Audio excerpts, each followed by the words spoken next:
I'm the Gypsy and you're not, and this is the Rubber Biscuit Roadshow presented by Artist Alley Studio, featuring the artisan, handcrafted, and branded creations of the Gypsy and Mad Hatter at www.artistalleystudio.com. And now, on with the show.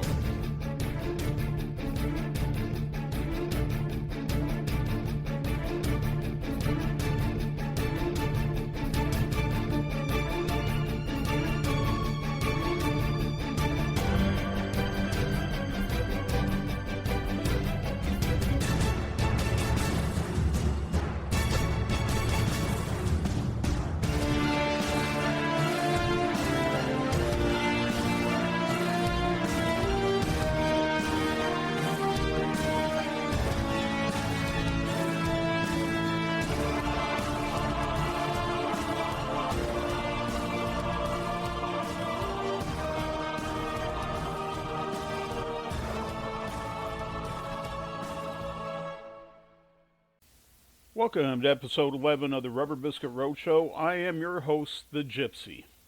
Well, if you were with us last week, you discovered something at the same time I discovered something. The truth about my biological father. This week, we're going to take a look at what that truth led to and the situations that happened that really should have never happened. But before I proceed, I want to give you my apologies on this podcast tonight.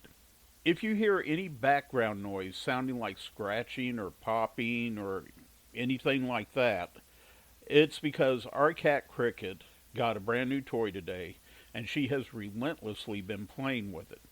Now, who am I to prevent a sweet little kitty? Actually, she's a monster, but who am I to prevent a sweet little kitty from enjoying herself? So, without any further ado, I present to you Episode 11 of Never Say Never, An Epic Journey.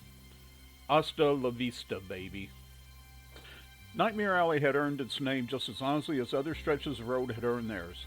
Dead Man's Curve and Devil's Backbone were no more than a lover's lane compared with the stretch of road that joined Topeka and Atchison, Kansas. By day, it was a narrow two-lane road rolling through Kansas farm country and joining several rural communities to the capital. But as if it were some sort of asphalt version of Dr. Jekyll and Mr. Hyde, the highway transformed into a dark and snaky monster at sunset. The inky blackness that engulfed the road at night sucked in and swallowed any light that threatened to penetrate her cloak. One moment a traveler might think themselves on a straight stretch of road that in reality was curving to the left or right.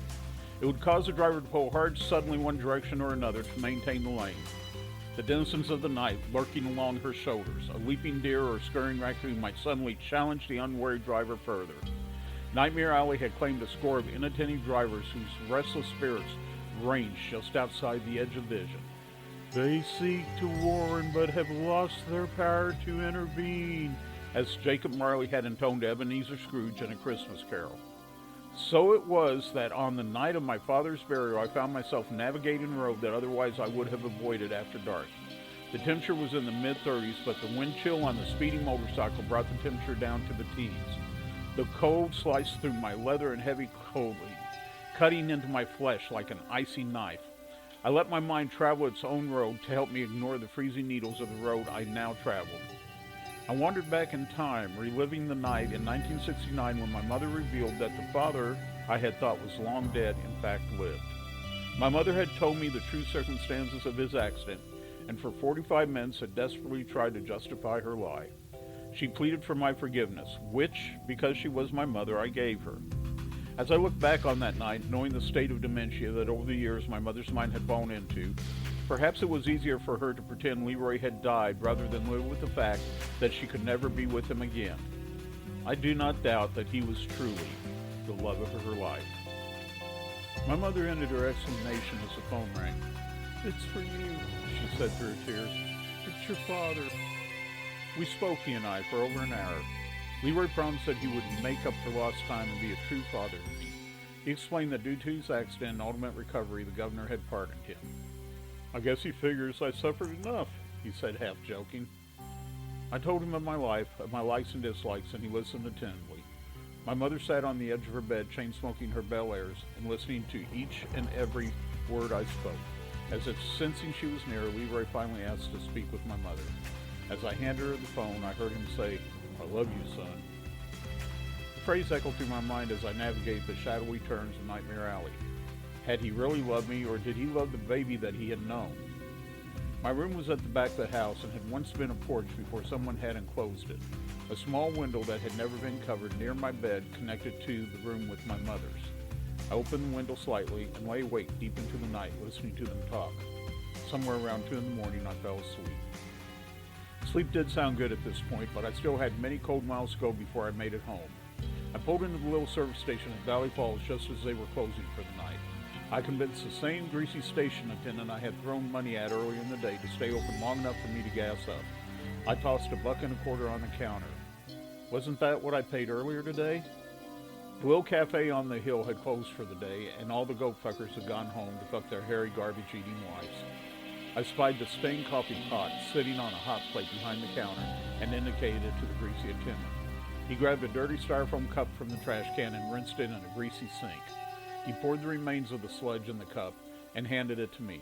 I offered him 2 bits, but he declined it, saying, I was going to toss it anyways. This crap was first cousin to the tar I had at the cafe that morning. In the darkened parking lot of the service station, I choked it down as I cleared the taste from my mouth with a cigarette. Hell, this wasn't coffee, it's the remains of spittoon. At least it's hot. I hit the highway, my thoughts immediately following into the rhythm of the road and going back to that time that a small taste of what could have been entered our lives. Shirley was the happiest she had been in years. Soon she would be back with her Leroy. Soon they would be together again, and nothing would ever separate them again. She started putting a package together for Leroy. She collected photos of herself, Jimmy, and Patty. She wrote long letters catching Lee up on all he had missed. Shirley had Jimmy draw several pictures so that she could show Lee what a fine artist her son was. At the present, Lee was the convalescent home in Houston, Texas. He had assured Shirley that as soon as he was released from rehabilitation, he would get a job and send for her and the children. Shirley talked to Leroy every day on the phone and watched mail every afternoon for a letter from her beloved. Patty carried the thick manila envelope in from the mailbox. Mail, Mommy, she called out. Shirley ran in from the kitchen and grabbed the envelope from her daughter. In a neat block letter across the front of the envelope, she read, Shirley, George, and children. 1235 Bellevue, Topeka, Kansas, 66601. Her heart sang with joy. Lee had used his name and her surname and had not used her legal name of Stewart in addressing the envelope. She ripped it open. Letters and pictures poured out. Jimmy, come here, Shirley called out. He rushed into the room. Shirley handed him a letter and a Polaroid snapshot. The photo was of a tall, thin man with thinning black hair. He was seated, legs crossed, in an overstuffed chair. That's your father, Shirley said. Jimmy took his letter and went to his room and read it. Shirley finally had an address for Leroy, and she left immediately for the post office to mail her package to him. That night, Shirley spoke with Leroy on the phone. She told him that she had mailed her package to him. He said that he would be watching for it. Leroy also told Shirley that he was being discharged from the convalescent home the next day, and he would contact her again when he was settled. Leroy assured her that it would not be long before he would be coming for them. Shirley anxiously waited for word from Leroy. She went nowhere in the evenings for fear she would miss his call. When she arrived home from work each afternoon, the mailbox was her first stop. It had been 2 weeks since Shirley had last spoken to Leroy, and she was getting worried. It was a Saturday, and she resolved herself to call Cecil on Sunday if she had not heard from Leroy by the end of the day. Mommy! It was Patty coming in from outside. You got a package! Shirley rushed to her daughter and grabbed the package out of her hands. It was another thick manila envelope, but the handwriting on this one was not the neat block lettering on the previous envelope from Leroy. This envelope was addressed to Shirley Stewart. With trembling hands, she ripped open the envelope and poured the contents on her bed. Every letter she and the children had written, every picture Jimmy had drawn, every photo she had sent, now lay upon her bed, torn and ripped into hundreds of pieces. Amid the shredded pieces of paper was a sheet of plain blue stationery. Scrawled across his face in a hurried script was this message. If you want to know who the father of your bastard child is, why don't you look at Wesley? Leave my husband alone, whore. Wilma. Jimmy was gone, spending the day swimming at the YMCA, and Patty had gone outside to play in the yard. Shirley sat on the edge of her bed, holding the piece of blue stationery and staring at the pile of trash that had been a brief dream, a moment of hope. She folded the piece of stationery and placed it in the envelope. Rising up from the bed, she slowly walked into the kitchen and removed a roll of Scotch tape from the utility drawer. Returning to her bedroom, Shirley sat down on the edge of the bed. Searching through the scraps of paper, she started matching up the pieces and taping them together. With tears streaming down her face, she worked carefully, methodically, repairing photos, pictures, and letters alike. Shirley had always had a mind for repairing and putting things back together. Jigsaw, word, and crossword puzzles held little challenge for her. She was sure that with just a little perseverance, she could fix this too. At Atchison, I crossed the high and narrow, steel-girded Missouri River Bridge back into Missouri. I was back on Highway 59 and approximately 20 cold miles from home. The motorcycle's tires hummed as they skimmed over the bridge's steel deck. Looking up, I saw the Welcome to Missouri sign as I passed under it. Missouri, the show-me state, it proudly proclaimed. Show me my bed, I thought. Kansas's Nightmare Alley and the bridge all disappeared behind me. The road hummed under my tires as a light mist started to fall. Great, couldn't have waited until I got home. My mind took me away from my miserable conditions and back to the last time I had ever spoken to Lee Roy Everett George. It was almost like it had happened yesterday. It was my 15th birthday. We were still living in Topeka at 5541 Southwest 29th Street, and my mom was at work. The phone rang, and when I answered, a familiar voice wished me a happy birthday. I asked him where he was, and he told me he was calling from a payphone by the beach in Corpus Christi, Texas. While we were dealing with 30-degree temperatures on this 25th day of October, Leroy was basking in the sun of an 80-degree Texas afternoon. Leroy apologized for never coming for us. He told me that he had divorced women and would be contacting my mother soon to make arrangements to move us to Texas. He asked me not to say anything to my mother. He said he would call her in a few days and surprise her with the news. I promised I would keep the secret. Leroy again wished me a happy birthday, said he loved me, and hung up promising to call back in a few days. He never called back, and I never told my mother of the phone call. I pulled up in front of my apartment building around 9 p.m. I was cold, stiff, covered in small ice particles, and probably just a step away from hypothermia. I almost fell off the bike as I dismounted. My muscles were tight from the clenching against the cold I had been doing for the past 80 miles. I crawled up the stairs to my second-floor apartment and let myself in. The apartment was dark. Donnie Ray was probably at her grandmother's, and Rhonda was probably out with her best friend Carrie. I moved through the apartment, turning on lights and stripping off my clothes. I filled the bathtub with warm water and lowered my stiff, frozen body into it. As I thawed out, my mind recapped the day's events, and I again regretted that I had not taken Lori up on her offer. As I dried off and started getting dressed, I thought, my father will never have to bathe again. I went to the front room and turned on the stereo. The hippo out of Kansas City was rocking out the night. I turned off the lamp and retrieved my stash box from under the couch. Opening up the old wooden cigar box, I pulled out my bag and pipe. Packing the pipe, I dropped the bag back into the box. I lit up as I collapsed onto the couch. Red bud and deep purple lulled me into a blessed, dreamless sleep. Sunday morning broke bright upon the land, with morning temperatures in the mid-60s. There was no hint left of the cold and gray, dismal weather of the day before. It promised to be a beautiful early spring day. Sometime during the night, Rhonda had come home. I found Donnie Ray in her bed and Rhonda in ours, both very sound asleep. I put the coffee on the stove, grabbed a cigarette, and headed out to the back balcony of the building.